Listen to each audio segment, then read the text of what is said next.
கல்லணை மகளிர் மேல்நிலைப் பள்ளியில் 10ஆம் வகுப்பு மற்றும் 11ஆம் வகுப்பு தேர்ச்சி பெற்ற மாணவிகளுக்கு ஊக்கத்தொகை வழங்கிய மேயர்.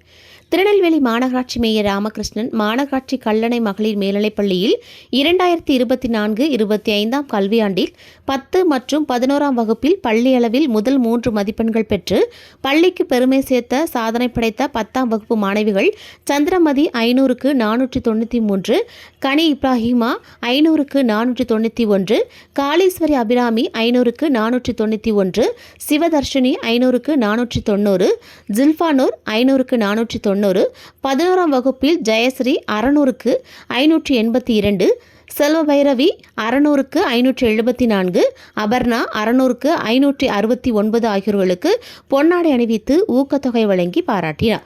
இந்நிகழ்ச்சியில் மண்டல தலைவர் மகேஸ்வரி, மாமன்ற உறுப்பினர் அனார்கலி, தலைமை ஆசிரியர் கனியம்மாள், ஆசிரியர்கள் வராகினி, ஜபராணி மற்றும் பெற்றோர்கள் உட்பட பலரும் கலந்து கொண்டனர்.